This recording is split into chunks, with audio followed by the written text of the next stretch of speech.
عباده الذين اصطفى أما بعد فأعوذ بالله من الشيطان الرجيم بسم الله الرحمن الرحيم وتحسبهم أيقاظا وهم رقود ونقلبهم ذات اليمين وذات الشمال وكلبهم باسط ذراعيه بالوسيد لو اطلعت عليهم لوليت منهم فرارا وَلَمُلِئْتَ مِنْهُمْ رُعْبًا۔ سورہ کہف کے تیسرے رکوع کی آیات ہیں۔ اصحاب کہف کا واقعہ چل رہا ہے۔ اللہ تعالیٰ نے کہف کے اندر، غار کے اندر ان کی حفاظت فرمائی، دھوپ اور گرمی سے۔ اللہ تعالیٰ نے حفاظت کا سامان کیا تاکہ ان کا جسم اور ان کا کپڑا خراب نہ ہو۔ دھوپ پڑنے کی وجہ سے جسم بھی اور زیادہ دیر کپڑا اگر رہے تو کپڑے بھی خراب ہو جاتے ہیں، تو ان کی حفاظت کے لیے اللہ تعالیٰ نے سورج کی گرمی سے، تپش سے اللہ نے ان کی حفاظت فرمائی۔ اصحاب کہف جیسے کل بات آئی کہ ان کی تعداد 7 ہے۔ اس زمانے میں پناہ لینے والے کے کئی واقعات ہیں۔ اصحاب کہف کا جو واقعہ ہم جو سمجھتے ہیں، قرآن جو بیان کرتا ہے وہ ایک واقعے کو بیان کرتا ہے، ورنہ اس زمانے میں کئی واقعات ایسے ہوئے۔ 3-4 واقعات حدیث تفسیر کی کتابوں میں نقل کیے گئے ہیں۔ ایک روایت میں آتا ہے کہ ملک روم کے اندر ایک غار ہے جس میں 21 لاشیں آج بھی پڑی ہوئی ہیں۔ ہو سکتا ہے کہ وہ مراد ہو، لیکن مفسرین نے لکھا ہے کہ وہ مراد نہیں ہے، بلکہ اس زمانے میں ایسے کئی واقعات پیش آئے، یعنی توحید، اپنی ایمان کی حفاظت کے لیے لوگ ظالم بادشاہ سے، بت پرست سے، مشرک بادشاہ سے، اس کے شر سے، اس کے ظلم سے بھاگ کر اپنے ایمان کی حفاظت کرتے ہوئے غار کے اندر روپوش ہو گئے، پناہ لے لیے، چھپ گئے تھے۔ ایسے بہت سے واقعات ہوئے ہیں، لیکن پورے واقعات کو قرآن بیان نہیں کر رہا۔ جیسے ایک واقعہ روم کا بھی ہے، اور ایک واقعہ ملک شام کا بھی روایت کیا جاتا ہے کہ ملک شام کے اندر ایک غار ہے جس کے اندر کئی لوگ لاشیں ہیں، لوگ مرے ہوئے پڑے ہیں، اور ان کے قریب میں مسجد بھی بنائی گئی ہے۔ یہ ملک شام کا ایک واقعہ ہے۔ اور ایک حضرت ابن عباس فرماتے ہیں کہ قرآن نے جو واقعہ بیان کیا وہ فلسطین کے نیچے میں ایک جگہ ہے، مقام ایلا۔ وہ ایلا کے قریب میں ایک غار ہے۔ وہ غار کا واقعہ قرآن بیان کرتا ہے کہ اس میں 7 افراد جا کر کے روپوش ہو گئے، پناہ لے لیے تھے اپنے ایمان کی حفاظت کے لیے۔ وہ فلسطین کے مقام ایلا کے قریب میں ایک جگہ ہے، ایک غار ہے، وہ غار مراد ہے۔ حضرت عبداللہ بن عباس فرماتے ہیں کہ وہ غار مراد ہے، اور اس کا ذکر اللہ تعالیٰ نے کیا۔ وَتَحْسَبُهُمْ أَيْقَاظًا، اللہ تعالیٰ کہتا ہے کہ مخاطب تو ان کو دیکھ کر سمجھے گا کہ وہ جاگ رہے ہیں، وَهُمْ رُقُودٌ، حال ہے کہ وہ سوئے ہوئے ہیں۔ یعنی دیکھنے میں کوئی اگر دیکھے، ویسے کوئی نہیں دیکھا اور ادھر کسی کا گزر نہیں ہوا، اگر گزر ہوتا تو ایسے ہی گزر جاتا، کوئی وہاں جا کر نہیں دیکھتا۔ اگر دیکھتا، قرآن کہتا ہے کہ اگر کوئی دیکھتا بھی تو اس پر وہ ڈر جاتا، رعب طاری ہو جاتا، خوف دل کے اندر بھر جاتا، اس لیے کہ کوئی آدمی سویا ہوا ہے لیکن دیکھنے میں ایسا معلوم ہو رہا ہے کہ وہ جاگ رہا ہے، تو کتنا وحشتناک ہوگا۔ یعنی ان کی آنکھیں کھلی ہوئی تھی، سونے والا سوتا ہے آنکھ بند کر کے، لیکن ان کی آنکھیں کھلی ہوئی تھیں، ایسا لگتا تھا کہ یہ جاگ رہے ہیں، تو اس کی وجہ سے کوئی دیکھ نہیں سکتا تھا۔ ان پر اللہ نے خوف، رعب طاری کر دیتا تھا۔ اس طریقے سے اللہ نے ان کی حفاظت فرمائی۔ یہ بھی اللہ کا نظام ہے، اللہ نے ایسا ان کو بنایا کہ نیند کے آثار سے اللہ نے ان کو بچایا۔ نیند کا اثر یہ ہے کہ آنکھ بند ہو جاتے ہیں، لیکن ان کے آنکھ بند نہیں ہوئے، کھلے ہوئے تھے۔ اللہ نے ان کی حفاظت فرمائی۔ ان کی حفاظت کا ایک طریقہ اللہ نے بنایا کہ ان کے اندر رعب کو ڈال دیا۔ وہ رعب کی وجہ سے وہ اصحاب کہف کے قریب نہیں پہنچ سکے، کوئی بھی نہیں پہنچ سکا، اور ان کے غار کے منہ پر کتا بھی بیٹھا ہوا تھا جو سامنے کے 2 پاؤں جو جسے ہاتھ کہتے ہیں پھیلائے ہوئے، وہ بیٹھا تھا غار کے منہ پر، اور اس کے آنکھ بھی کھلے ہوئے تھے، اور اس پر بھی اللہ نے نیند طاری کر دی. جیسے اصحاب کہف پر نیند طاری کر دی، اس پر بھی اللہ نے نیند طاری کر دی. یہی بالکل وہ آنکھ کھولے ہوئے، ایسا لگتا تھا کہ وہ پنجہ کھولے ہوئے، آنکھ کھولے ہوئے حملے کو تیار ہے. اس طریقے سے اللہ نے روٹ ڈال دیا تھا. یعنی ایک حفاظت کا ایک طریقہ اللہ نے یہ بنایا کہ وحشتناک بنا دیا اس کو، تاکہ ان کے قریب کوئی جا نہ سکے. وَتَحْسَبُهُمْ أَيْقَاظًا وَهُمْ رُقُودٌ، تو ان کو دیکھ کر سمجھے گا کہ وہ جاگ رہے ہیں، حال ہے کہ وہ سو رہے ہیں. وَنُقَلِّبُهُمْ ذَاتَ الْيَمِينِ وَذَاتَ الشِّمَالِ، اور ہم ان کو بدل رہے تھے دائیں کروٹ بھی اور بائیں کروٹ بھی.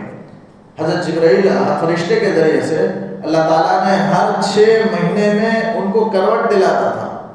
چونکہ دنیا دارالاسباب ہے، سبب کے تحت میں اللہ نے ایسا کیا تاکہ ان کے جسم خراب نہ ہو، ان کے جسم میں کو زمین نہ کھائے، حفاظت ہو. اس لیے اللہ نے 6 مہینے پر فرشتے کے ذریعے سے اللہ نے ان کو کروٹ دی. تو اللہ تعالیٰ نے کہا وَنُقَلِّبُهُمْ ذَاتَ الْيَمِينِ وَذَاتَ الشِّمَالِ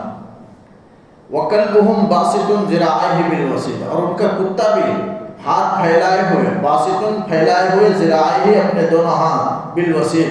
بیٹھا ہوا تھا غار کے منہ پر. وسید غار کے کھلے حصے کو، سامنے کے حصے کو کہتے ہیں، یعنی غار کے منہ پر وہ کتا، ان کا کتا بیٹھا ہوا تھا ہاتھ پھیلائے ہوئے. روایتوں میں آتا ہے کہ جس طریقے سے جب اللہ ان کو اصحاب کہف کو کروٹ دیتا تو ان کے کتے کو بھی کروٹ دیتا تھا. بعض نے کہا ہے کہ اصحاب کہف کو کروٹ دیتا تھا، کتے کو نہیں، اس لیے کہ کتے کے چمڑے کو، کھال کو اللہ نے ایسا بنایا کہ زمین پر وہ کتنا بھی دیر تک رہے وہ زمین اسے نقصان نہیں پہنچا سکتی. یعنی اتنا مضبوط اللہ نے کتے کے کھال کو بنایا ہے. اسے کروٹ کی ضرورت نہیں تھی، لیکن نیند میں دونوں برابر تھے، جاگنے میں اور نیند میں دونوں برابر تھے. جب یہ سوئے تو کتا بھی اللہ نے اس پر بھی نیند طاری کر دی، اور جب جاگے تو کتا بھی اللہ نے اسے بھی بیدار کیا. 309 سال تک اللہ سلاتا رہا. اس کے بعد اللہ نے اصحاب کہف کو دوبارہ جگایا، نیند سے اللہ نے بیدار کیا. اب یہاں پر چند سوالات ہیں کہ کتے کو وہ ساتھ کیوں لیے ہوئے تھے.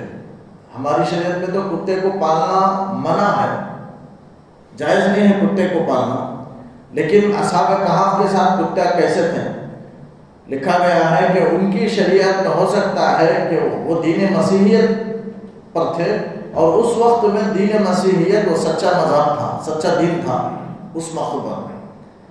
اور ان کی شریعت میں کتا پالنا جائز تھا. یا ہو سکتا ہے کہ وہ جیسے ہماری شریعت میں کتا کوئی حفاظت کے لیے پالے یا شکار کرنے کے لیے کتا اپنے پاس رکھے، تو اس کی اجازت ہے شریعت میں. ہو سکتا ہے کہ وہ بھی چونکہ اصحاب کہف حفاظت کے لیے اپنے پاس کتا رکھے ہوں، چونکہ وہ صاحب جائیداد تھے، صاحب مال تھے، مالدار حضرات تھے، اور وہ کچھ مال لے کر بھی اپنے ساتھ آئے تھے، تو اس کی حفاظت کے لیے ہو سکتا ہے کہ کتا پہلے سے وہ پالتے رہے ہوں صاحب جائیداد ہونے کی وجہ سے، اور وہ جب یہ نکلے تو ہو سکتا ہے ان کے کتا بھی محبت میں ان کے پیچھے آ گیا ہو، لگ گیا ہو. یا 2 احتمال ہے، یا تو انہوں نے لیا یا کتا خود بخود ان کے محبت میں پیچھے چل کر کے آیا، اور جہاں وہ بیٹھے سوئے وہیں ان کے بازو میں وہ سو گیا، غار کے منہ پر لیٹ گیا. تو بہرحال یہ ہو سکتا ہے. تو لیکن اس شریعت میں، ہماری شریعت میں کتے کا پالنا جائز نہیں ہے. حدیث میں آتا ہے جس گھر میں کتا پالا جائے، بخاری کی حدیث ہے، رحمت کے فرشتے اس گھر میں داخل نہیں ہوتے. 3 چیزیں ہیں، اگر وہ گھر کے اندر ہو، تصویر ہو یا کتا ہو، جہاں شوق کے لیے کتا پالا جائے، شوق کے لیے اگر کوئی کتا پالے، یا جنوبی ہو، یعنی ناپاک انسان ہو، تو اس گھر میں رحمت کے فرشتے داخل نہیں ہوتے. اب اس میں کتے سے مراد کیا ہے، تصویر سے مراد کیا ہے؟ علماء نے لکھا ہے کہ تصویر سے مراد زیرو کی تصویر ہے. وہ غیر زیرو کی تصویر جو ہے، غیر جاندار ہے، درخت پہاڑ ہے، وہ تصویر اس کی جائز ہے. اس کے علاوہ کی تصویر، اسی طرح کتا ہے، اگر کوئی شکاری کتا پالتا ہے تو اس کی اجازت ہے ہماری شریعت میں. یا اپنے جان کے لیے، اپنے مال کی حفاظت کے لیے، اپنی کھیتی کی حفاظت کے لیے اگر کوئی محافظ کتا پالتا ہے تو اس ایسے کتے کی پالنے کی اجازت ہے. یہ 2. اس کے علاوہ بقیہ آدمی محض ایسے ہی جیسے کبوتر وغیرہ پالتے ہیں شوق کے لیے، ایسے شوق کے لیے اگر کوئی کتا پالے تو اس کی اجازت ہماری شریعت میں نہیں ہے اور سخت ممانعت ہے ہماری شریعت میں۔ اگر کوئی پالتا ہے تو روزانہ اس کے ثواب میں سے 2 خیرات کم کر دیے جائیں گے، بخاری کی روایت ہے۔ آپ صلی اللہ علیہ وسلم نے فرمایا جو کتا گھر کے اندر پالے، شوق کے لیے گھر میں رکھے، اللہ تعالیٰ ہر دن اس کے ثواب میں 2 خیرات کم کر دیتے ہیں۔ تو اس لیے یہ ممانعات میں سختی میں آپ صلی اللہ علیہ وسلم نے بات بیان فرمائی تو ہماری شریعت میں جائز نہیں ہے، لیکن اگر کوئی حفاظت کے لیے پالے تو اس کی اجازت ہے۔ اب پھر سوال ہے، جیسے لوگوں میں مشہور ہے کہ کتا جنت میں جائے گا، اصحاب کہف کا کتا، صحیح کوئی بھی روایتوں میں، صحیح روایت میں یہ صحیح طور پر ثابت نہیں ہے واضح طور پر کہ کوئی جانور جنت میں جائے گا۔ ہاں اشارتاً آپ صلی اللہ علیہ وسلم چند جگہ روایتوں میں مذکور ہے، جیسے آپ صلی اللہ علیہ وسلم نے فرمایا بکری پالا کرو کیونکہ برکت اس میں برکت ہے اور یہ جنتی جانور ہے، یعنی جنت میں اللہ تعالیٰ، اللہ کے رسول صلی اللہ علیہ وسلم نے فرمایا کہ بکری جنت میں ہوگی۔ جیسے حضرت اسماعیل علیہ السلام کا دمبا ہے، بعض روایتوں میں الگ الگ آیا ہے۔ صاحب روح المعانی نے اپنی تفسیر میں 2 جانور کا ذکر کیا ہے کہ 2 جانور جنت میں جائیں گے، اس کے علاوہ نہیں، یعنی 2 جانور جو خاص ہیں، جیسے حضرت صالح علیہ السلام کی اونٹنی ہے، وہ اونٹنی پوری اونٹنی مراد نہیں ہے دنیا کے، بلکہ صرف صالح علیہ السلام کی جو اونٹنی تھی، جو اللہ نے پتھر سے بنا پیدا کیا تھا، اس کو ان لوگوں نے مانا تھا، حضرت صالح علیہ السلام سے معجزے کے طور پر طلب کیا تھا کہ اس پتھر سے اونٹنی پیدا کرو، تو اس پتھر سے اللہ نے اونٹنی پیدا کر کے بھی دکھایا، لیکن پھر بھی وہ بدبخت ایمان نہیں لایا۔ بہرحال وہ اللہ کی طرف سے وہ اونٹنی معجزے کے طور پر ظاہر کی گئی، وہ اونٹنی بھی صالح علیہ السلام کی جنت میں اللہ تعالیٰ۔ پھر حضرت اسماعیل علیہ السلام کا دمبا، وہ بھی وہ جنت سے اتارا گیا تھا، تو لہذا تو بعض نے 2 بیان کیا، بعض نے 5 بیان کیا ہے، لیکن مشہور ہے کہ 10 جانور جنت میں جائیں گے، جیسے حضرت سلیمان علیہ السلام کی چونٹی ہے، حضرت عزیر علیہ السلام کا گدھا ہے، حضور صلی اللہ علیہ وسلم کی اونٹنی قصوہ ہے، قصوہ نامی اونٹنی ہے، اور صالح علیہ السلام کی اونٹنی ہے، اصحاب کہف کا کتا ہے، اور یونس علیہ السلام کی مچھلی ہے، یہ سب ہدہد پرندہ ہے۔ ایسے 10 جانور جنت میں جائیں گے بطور خاص، جن کا ذکر قرآن مجید میں جو خاص واقعے میں آیا ہے۔ بعض میں ایک کتاب ہے جو ہمارے مفتی کورس میں پڑھائی جاتی ہے، اور وہ کتاب کی ذمہ داری میرے پاس ہے، وہ کتاب اشباح والنظائر ایک کتاب ہے نام کی، اس میں علامہ ابن نجیم رحمۃ اللہ علیہ لکھتے ہیں 5 جانور جنت میں جائیں گے، اس میں سے اصحاب کہف کا کتا بھی انہوں نے ذکر فرمایا، اور حضرت جبرائیل علیہ السلام جو براق لے کر آئے تھے، سواری جس پر آپ معراج کو تشریف لے گئے، وہ سواری جنت میں ہوگی، اور پھر صالح علیہ السلام کی اونٹنی ہوگی، اسماعیل علیہ السلام کا دمبا ہوگا۔ چند 5 جانوروں کو انہوں نے علامہ ابن نجیم رحمۃ اللہ علیہ نے اشباح والنظائر میں ذکر فرمایا ہے کہ 5 جانور۔ بہرحال یہ بھی سب اپنے تحقیق سے بیان کرتے ہیں، لیکن کوئی صحیح روایت نہیں، اگر بیان کرتے ہیں تو روایتوں کی روشنی میں ان کے اشارے سے بیان کرتے ہوں گے، لیکن صراحتاً کسی جانور کے سلسلے میں نہیں ہے کہ جانور جنت میں جائے گا۔ وَكَلْبُهُمْ بَاسِطٌ ذِرَاعَيْهِ بِالْوَسِيدِ، ان کا کتا وہ ہاتھ پھیلائے ہوئے بیٹھا تھا غار کے منہ پر۔ مفسرین نے ہاں ایک نکتہ لکھا ہے کہ کتے نے جب نیک لوگوں کے اللہ والوں کی صحبت اختیار کر لی، کوئی بھی آدمی نیک لوگوں کی صحبت اختیار کرتا ہے تو نیکی کا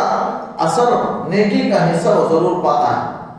جیسے یہاں اصحاب کہف کا کتا ان اللہ والوں کے ساتھ، نیک موحدین کے ساتھ، متقیوں کے ساتھ، اللہ والوں کے ساتھ ہو گیا، تو اللہ نے قرآن میں قیامت تک کے لیے اس کا تذکرہ قرآن میں کر دیا۔ یہ اس کا اثر ہوا کہ قیامت تک اس کا تذکرہ ہوتا رہے گا۔ ایسے کوئی بھی اللہ والوں کی صحبت اختیار کرے، جب کتا یہ مقام پالے تو کوئی ایک موحد، مومن، متقی بننے کے ارادے سے مومن اللہ والے کی صحبت میں رہے تو اس کا مقام کتنا بلند ہوگا۔ تو یقیناً اللہ تعالیٰ اس کا مقام بلند فرمائیں گے۔ نیک لوگوں کی صحبت کا اثر انسان پا کر رہے گا۔ جیسے مفسرین نے لکھا ہے کہ اس آیت میں گویا تسلی بھی اس میں اشارہ ہے، اشارتاً تسلی ہے ان مومنین کے لیے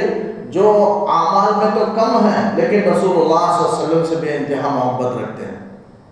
جیسے روایت ہے صحابی نے حضور نبی کریم صلی اللہ علیہ وسلم سے پوچھا اے اللہ کے رسول قیامت کب آئے گی؟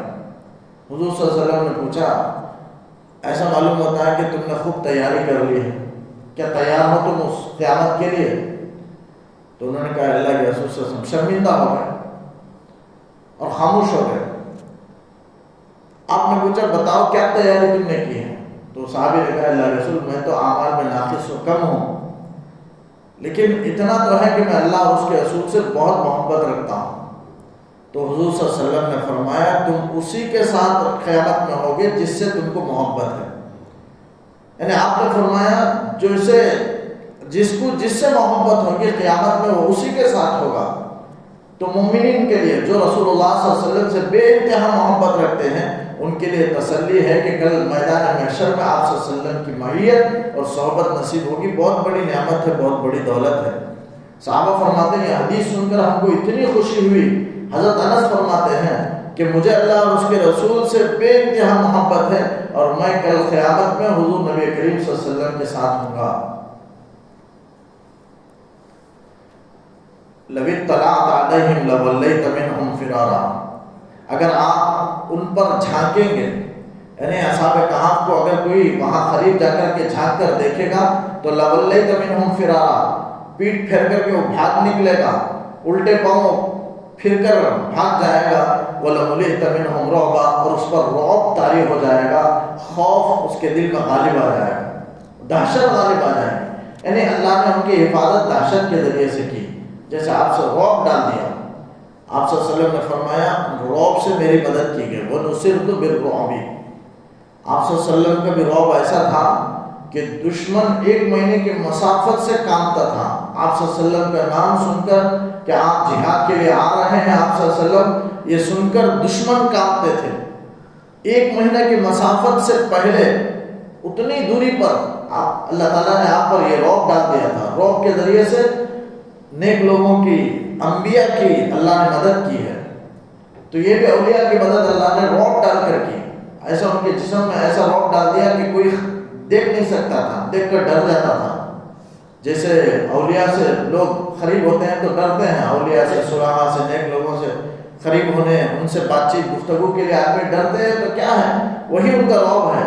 ورنہ وہ تو کمزور ہوتے ہیں طاقت کے اعتبار سے، لیکن ان پر رعب اللہ تعالیٰ ڈال دیتا ہے، ایسا کہ سامنے والا گفتگو کرنے میں آدمی خوف محسوس کرتا ہے۔ ایسا رعب آپ صلی اللہ علیہ وسلم پر بھی ڈال دیا گیا تھا، 1 مہینے کی مسافت کی دوری سے رعب ایسا تھا آپ کا کہ دشمن کانپتے تھے۔ وَلَمُلِئْتَ مِنْهُمْ وَكَذَلِكَ بَعَثْنَاهُمْ لِيَتَسَاءَلُوا بَيْنَهُمْ، اور اسی طرح ہم نے ان کو اٹھایا، یعنی جس طرح ہم نے سالوں سال ان کو سلائے رکھا، اسی طرح ایک موقع پر ہم نے ان کو دوبارہ جگایا، اٹھایا، لِيَتَسَاءَلُوا بَيْنَهُمْ، تاکہ وہ آپس میں سوال کریں۔ قَالَ قَائِلٌ مِّنْهُمْ، ان میں سے ایک کہنے والے نے کہا، ان میں سے جو ان کا امیر تھا، بڑا تھا، اس نے کہا، اصحاب کہف کے نام ہیں 7 افراد میں، ان میں جو بڑے تھے وہ مکسل مینا تھے، انہوں نے کہا، مکسل مینا نے 7 نام مفسرین نے نقل کیے، ان کی فضیلتیں بھی بیان فرمائی۔ اصحاب کہف کے جو 7 افراد تھے ان کے جو نام ہیں، ان کے نام کے کئی فوائد بیان کیے۔ اگر بچہ کوئی روتا ہو، رونا بند نہیں کرتا ہو، رات میں ہمیشہ کثرت سے روتا ہو، والدین پریشان ہو، ایسے بچے کے پاس یہ 7 نام لکھ کر تکیے کے نیچے رکھتے ہیں تو بچے کا رونا بند ہو جائے۔ مفسرین نے لکھا ہے، یہ تجربے کی بات ہے، کوئی روایتوں سے، حدیثوں سے ثابت نہیں ہے، بہرحال تجربے کی بات ہے، اس کے اندر بے شمار فوائد لکھے ہیں۔ کسی کا بخار بالکل 3 دن سے گزر رہا ہو اور بہت خطرناک بخار ہو تو اگر اس کے گلے میں لکھ کر ڈال دیا جائے تو اس کے لیے مفید ہے، بخار اتر جائے۔ بے شمار فوائد لکھے ہیں مفسرین نے اس نام کے، بڑی برکات ہے بیماریوں کے لیے اور اپنے کام کے ہونے کے لیے، ان ناموں کا اثر ہے۔ قال قائل منہم، چونکہ نیک لوگ تھے، اللہ والے تھے، اور اللہ والوں کے نام میں بھی اللہ تعالیٰ برکت رکھتے ہیں۔ قال قائل منہم، ان میں سے ایک نے کہا، کم لبثتم، آپس میں سوال کرتے ہوئے پوچھنے لگے، کتنے دن تم یہاں ٹھہرے رہے؟ قالو کہنے لگے لبثنا یوما او بعض یوم، ایک دن یا ایک دن سے کچھ کم ہم ٹھہرے رہے، اس لیے کہ وہ صبح کے طلوع کے وقت میں وہ غار کے اندر داخل ہوئے تھے، صبح کے وقت میں، اور جب جاگے تھے وہ شام کا وقت تھا، عصر کے بعد کا وقت تھا، سورج غروب ہونے کے قریب تھا، تو باہر آ کر دیکھ کر یہ سمجھنے لگے سورج غروب ہونے کے قریب ہے، تو معلوم ہوا جس دن ہم داخل ہوئے وہی دن ہے، ابھی سورج بھی غروب نہیں ہوا، وہ سمجھنے لگے کہ وہی دن ہے، اسی دن کا سورج غروب ہو رہا ہے، تو اس لیے کہنے لگے ایک دن یا ایک دن سے کم، حالانکہ 309 سال سوئے رہے،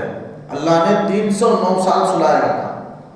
پوری بادشاہت ختم ہو گئی، وہ جو بھاگ کر آئے تھے دقیانوس کافر بت پرست مجوسی ظالم بادشاہ تھا، وہ مر گیا، اس کا دور ختم ہو گیا، اس کے نسل ختم ہو گئی، وہ ساری قوم ختم ہو گئی، پھر دوسرا بادشاہ پہ آ گیا، اور دوسرا جو بادشاہ ہے جس وقت یہ زندہ ہوئے اس وقت میں ایک نیک صالح دین مسیحیت کا ماننے والا، اللہ کا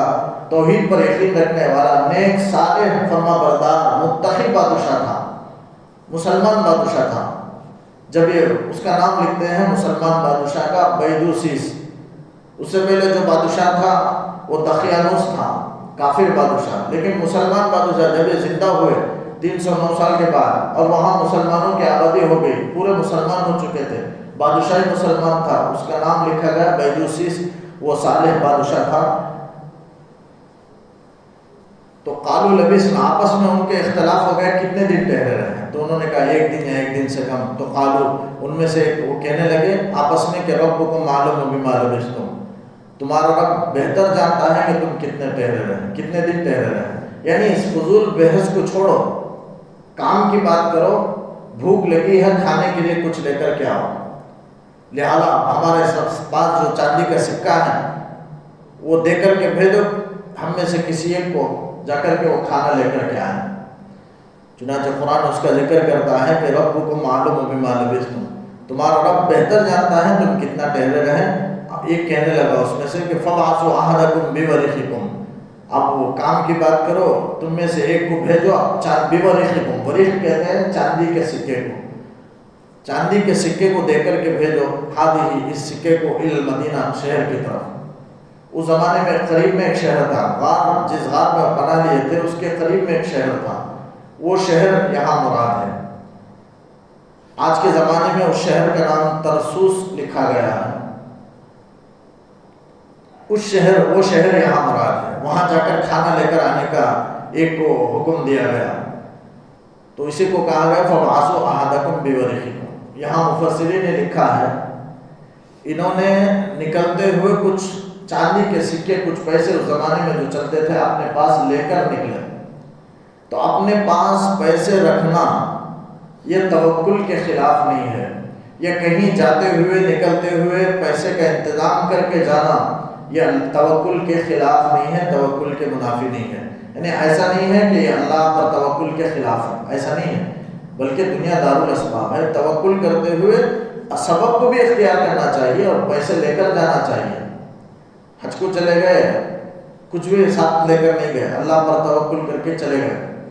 وہاں جا کر سب سے مانگ کر کھانا یہ اچھی بات نہیں ہے، لہذا توکل کا مطلب یہ منافی نہیں ہے کہ آپ پیسے لے کر جائے تو توشہ لے کر جائے، پیسے لے کر جائے اور جا کر خود کھائے، کسی سے نہ مانگے، تو پیسے اپنے پاس رکھنا یہ توکل کے خلاف نہیں ہے، آپ صلی اللہ علیہ وسلم نے بھی ازواج مطہرات کے لیے بعض روایت میں آتا ہے کہ ایک سال کے کھانے کا آپ نے انتظام کر رکھا تھا، راشن کا، خود کے لیے نہیں، آپ صلی اللہ علیہ وسلم تو نبی تھے اور آپ کا توکل تو اعلیٰ درجے کا تھا، اس لیے آپ کے پاس گھر میں کچھ بھی نہیں تھا، لیکن اپنے ازواج مطہرات کے لیے آپ صلی اللہ علیہ وسلم نے ایک سال کا راشن آپ نے ان کے لیے انتظام فرمایا تھا، تو اس سے محدثین لکھتے ہیں کہ کوئی توکل کے خلاف نہیں ہے، انتظام کرنا، کچھ دنوں کا اپنے پاس کھانے کی چیزیں رکھنا، مال رکھنا، یہ سب توکل کے خلاف نہیں ہے، انہوں نے جیسے اپنے پاس چاندی کا سکہ لے کر کے نکلے، ایسا نہیں کہ اسے پھینک کر کے اللہ کے توکل پر نکلے، ایسا نہیں ہے، فَلْيَنْظُرْ أَيُّهَا أَزْكَىٰ طَعَامًا، اور اس کے بعد کہنے لگے، ایک نے کہا کہ ایک کو بھیجو، ایک کو بھیجا گیا جن کا نام تملیخہ لکھا گیا، ان کے جو امیر تھے وہ مکسل مینا تھے، اور جس کو کھانا لانے کے لیے بھیجا گیا ان کا نام تملیخہ لکھا گیا۔ تو تملیخہ کو حکم دیا گیا کہ فَلْيَنْظُرْ، جانے والا اس بات کا خیال رکھے کہ ایہا ازکا طعامًا، کون سا کھانا پاکیزہ ہے۔ یعنی جس وقت میں غار میں پناہ لیے تھے اس وقت میں شہر کے اندر بت پرستی بہت غالب تھی، اور ہر کھانا بتوں کے نام پر جانوروں کو ذبح کیا جاتا تھا، اسی سے کھانا بنایا جاتا تھا۔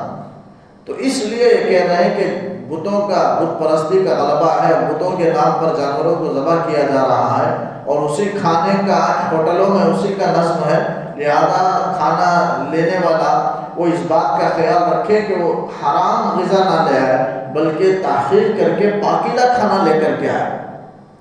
تو اس سے علماء نے مسئلہ اخذ کیا ہے کہ جس شہر میں، جس بازار میں، جس علاقے میں ہوٹلوں میں حرام غذا بکثرت ہو، وہاں مومن کو کھانے کے لیے تحقیق کرنا چاہیے۔ تحقیق کے بغیر کھانا اس کے لیے جائز نہیں ہے، تحقیق کر کے حلال غذا کو اپنانا اس کے لیے ضروری ہے۔ مومن کے لیے حرام غذا جائز نہیں، وہ تو مجبوری کے درجے میں ہے، جنگل میں پہنچ گیا، کھانے کو کوئی چیز نہیں ہے، وہاں حرام غذا پڑا ہوا ہے، تو آپ جان اگر نہیں کھائے گا تو جان چلی جائے گی۔ تو ویسے مجبوری کے درجے میں جان بچانے کے بقدر اس حرام غذا کو کھانا جائز ہے۔ اس کے علاوہ بقیہ کسی بھی صورت میں کہیں بھی آدمی کو حرام کھانے کی اجازت نہیں ہے، حلال کھانے کا حکم دیا گیا۔ ایک مومن کی یہ شان ہے اور مومن کے لیے ایک علامت ہے کہ وہ حلال غذا کو تلاش کرے، حلال کھائے، حرام سے بچنے کی فکر کرے، کوشش کرے۔ جیسے یہاں نیک اللہ والے نوجوان مومن موحد، انہوں نے حلال کھانے کا انتظام کی انہوں نے فکر کی ہے، لہذا ایک مومن کی شان ہے کہ وہ حلال کھانے کی فکر کرے، حرام سے اپنے آپ کو بچائے۔ حلال کمائی کمانا یہ بہت ضروری ہے۔ حرام کا ایک لقمہ بھی اگر اندر چلا گیا تو باطن اندر کا پورا نظام خراب ہو جائے گا۔ ظاہری اعتبار سے ہو سکتا ہے کوئی بیماری آ جائے، لا علاج بیماری جسم میں پیدا ہو جائے، یہ حرام مال کی نحوست ہے، یا اس کی روح باطن پورا خراب ہو جائے گا۔ اگر باطن اچھا جائے گا تو وہ باطن کو اچھا کرے گا، اگر اندر خراب جائے گا تو وہ باطن کو خراب کر دے گا۔ لہذا حلال غذا کو اپنانا چاہیے۔ حدیث میں ہے طلب کسب الحلال فریضۃ بعد الفریضہ، حلال کمائی کو طلب کرنا فرض کے بعد ایک فرض ہے۔ فرض کے بعد مثلا جیسے نماز، روزہ، یہ سب فرائض ہیں، تو ان فرائض کے بعد ایک درجے کا فرض وہ حلال کمائی کو کمانا۔ تو حلال کمائی کمانا فرض ہے، اور فرض اسلام کا ایک حکم ہے۔ تو معلوم ہوا حلال کمانا اسلام کا ایک حکم ہے، دینی فریضہ ہے اور عبادت ہے، اور اس پر ثواب دیا جائے گا۔ جیسے فرض کو اپنانے پر ثواب دیا جاتا ہے، حلال کمائی کا کوئی انتظام کرے اور اس کی فکر کرے تو اسے بھی ثواب دیا جائے گا۔ حلال کمائی کمانا جہاد فی سبیل اللہ سے بڑھ کر ثواب ہے اور عبادت میں بہت بڑا ہے۔ بے شمار فضیلتیں حضور نے فرمائی ہیں،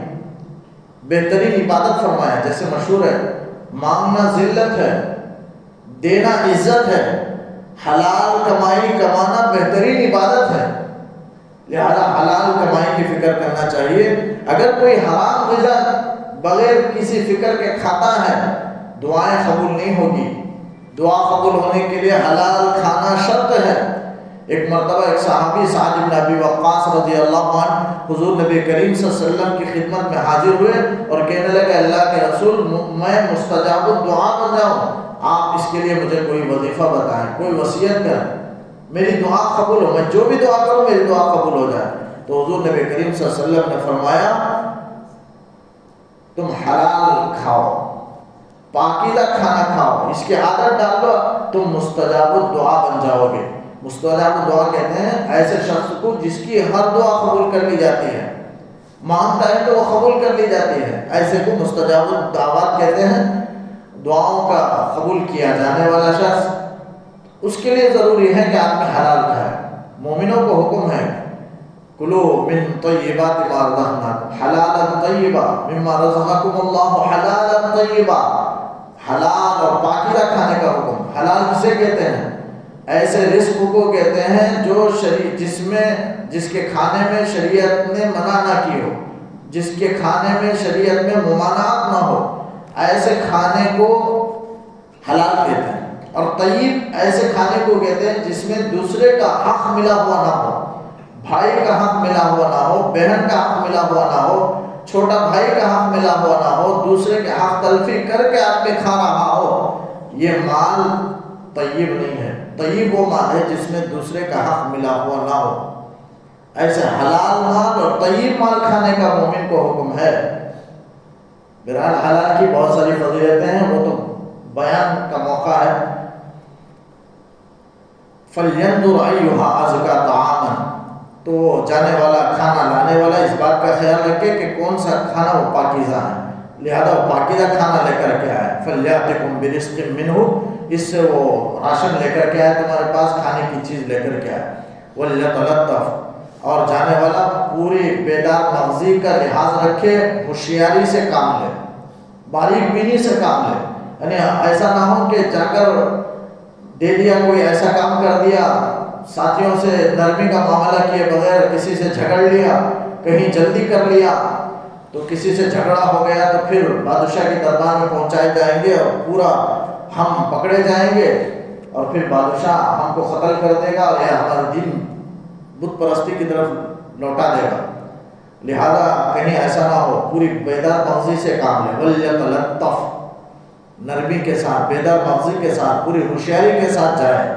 یعنی پوری تاکید کر کے بھیج رہے ہیں۔ اب وَلْيَتَلَطَّفْ یہ قرآن میں موٹے جلی حروف میں، موٹے حروف میں لکھا گیا، تو مطلب یہ ہے کہ قرآن حروف کے اعتبار سے یہاں تک نصف ہے، وَلْيَتَا تا تک نصف ہو گیا، اور لطف سے آگے حروف کے اعتبار سے آدھا ہوا ہے، یعنی حروف کی جو تعداد ہے 1 2 3 ایسے حروف کی تعداد کے اعتبار سے وَلْيَتَلَطَّفْ کے تا میں آدھا حروف کلام کا ادھر ہو گیا اور آدھا تعداد کے اعتبار سے ادھر ہو گیا، کلمے کے اعتبار سے نہیں بلکہ حروف کے اعتبار سے، جیسے الف ایک حرف ہے، با ایک حرف ہے، تا ایک حرف ہے، اس اعتبار سے آدھا ہوا ہے، اس لیے علامت کے طور پر وَلْيَتَلَطَّفْ کو موٹا لکھا گیا۔ وَلْيَتَلَطَّفْ وَلَا يُشْعِرَنَّ بِكُمْ أَحَدًا، اور وہ ہرگز جانے والا تمہارے بارے میں کسی کو اطلاع نہ دے، خبر نہ دے۔ إِنَّهُمْ إِن يَظْهَرُوا عَلَيْكُمْ، اگر وہ تم پر کسی کو مطلع کر دیں، بتا دیں، تو یرجموں کو وہ تمہیں سنسار کر دیں گے، پتھروں سے مار کر ہلاک کر دیں گے۔ یعنی ان کو خوف تھا کہ وہ ظالم بادشاہ، اس نے دھمکی دی تھی کہ قتل کر دوں گا، اور اس زمانے میں قتل پتھروں سے مار کر ہلاک کرنا تھا، اس کے ذریعے سے قتل کیا جاتا تھا، تو اس لیے ان کو خوف تھا کہ وہ قتل کر دیں گے، یعنی پتھروں سے مار کر ہلاک کر دیں گے۔ یرجموں کو رجم کہتے ہیں پتھر سے، پتھر پھینکنا، کسی چیز کو پتھر پھینک کر مارنے کو رجم کہتے ہیں۔ جیسے رمی جمار، حاجی حضرات جو پتھر پھینکتے ہیں اسے رمی جمار کہتے ہیں، جمار وہی جمر سے، جمر کے معنی کنکری کے ہیں، تو کنکر یعنی پتھر پھینک کر کے ہلاک کر کے ہمیں مار دیں گے۔ اس وقت میں قتل کی یہ صورت تھی، کیوں؟ تاکہ سب دیکھ لیں، اب قتل کرنے کے لیے پتھروں سے مار کر ہلاک کرنا ہے تو سب لوگ شریک ہوں گے اور سب اس پر پتھر پھینک کر کے اپنے غصے کا اظہار، ناراضگی کا اظہار کریں گے، تاکہ اس کے ذریعے سے سب کو سبق ہو، کوئی بت پرستی سے باز نہ آئے، کوئی بت پرستی کو نہ چھوڑے اور سب عبرت حاصل کرے۔ اس لیے پتھروں سے مار کر اس زمانے میں ہلاک کیا جاتا تھا، تو اسی لیے انہوں نے کہا، جیسے ہماری شریعت میں کوئی شادی شدہ مرد عورت اگر کیا کر لے، زنا کر لے تو پھر سنسار ہے، یعنی قتل کرنے کی صورت پتھروں سے مار کر ہلاک کرنا ہے۔ کیوں پتھروں سے مار کر؟ اسے ذلیل کرنا نہیں ہے، بلکہ اور لوگوں کو کے دلوں میں خوف بٹھانا ہے کہ شریعت کے اندر اتنا سخت جرم ہے تاکہ اس طرح کا بھیانک جرم، قبیح فعل کوئی نہ کر سکے، دل میں خوف بیٹھ جائے، اس لیے رجم کو رکھا گیا۔ پتھروں سے مار کر ہلاک کر دیں گے، کسی اندر سینے تک زمین میں اسے گاڑ کر کے اور سینے سے اوپر سر تک اسے زمین کے اوپر لا کر پتھروں سے مار کر ہلاک کر دیں گے، یہی زنا کی سزا ہے۔ یعنی شادی شدہ مرد اگر زنا کرے، ہاں غیر شادی شدہ ہے، ابھی شادی نہیں ہوئی، وہ زنا کر لے تو اس کے لیے کوڑے ہیں، 100 کوڑے مارے جائیں گے، لیکن شادی شدہ اگر زنا کر لے تو اس کی سزا شریعت میں یہی ہے کہ پتھروں سے مار کر ہلاک کر دیا جائے، اس لیے کہ وہ تمام لوگ شریک ہوں گے، اس میں سب پتھر ماریں گے تاکہ سب کے لیے عبرت ہو اور سب اس قبیح فعل سے بچیں۔ اس لیے یہ سزا رکھی گئی ہے. انہم یرجموکم او یعیدکم فی ملتہم، یا وہ تمہارے دین اپنے ملت میں وہ تمہیں لوٹا دیں گے، واپس لے جائیں گے اپنے دین میں. وَلَن تُفْلِحُوا إِذًا أَبَدًا، اگر اذن ایسی صورت میں یعنی ان کے دین میں اگر واپس تم چلے جاؤ گے تو وہ اسی صورت میں لن تفلحوا ابدا، ہرگز کبھی بھی تم کامیاب نہیں ہوگے. یعنی آدمی اپنے دین کو اگر کوئی چھوڑ دے تو کبھی بھی ہرگز کامیاب نہیں ہو سکتا. یہ اصحاب کہف کو 7 نوجوان میں سے ایک نے دوسرے کو نصیحت کی ہے اور کہتا ہے کہ بیدار مغزی کے ساتھ جا کر کے ہوشیاری کے ساتھ ہمارے لیے کھانا لے کر کے آئے. وَكَذَلِكَ عَصَرْنَا، ایسا ہوا کہ وہ کھانا لینے کے لیے پہنچا اور کھانا لینے کے بعد وہ سکہ لیا. اب وہ سکہ جب ہاتھ میں آیا تو دکاندار نے دیکھا کہ 300 سال پہلے کا سکہ ہے. اب اس نے سمجھا کہ اسے کہ کوئی خزانہ اسے ہاتھ لگ گیا ہے. فوراً وہ دوسرے دکانداروں کو دکھانے لگا اور لوگ جمع ہو گئے تھوڑی دیر میں اور ان کو پکڑ لیا گیا اور بادشاہ کے دربار میں پیش کیا گیا. طویل واقعہ ہے، انشاءاللہ کل عرض کروں گا. اللہ تعالیٰ سے دعا ہے کہ اللہ تعالیٰ یقین کامل نصیب فرمائے.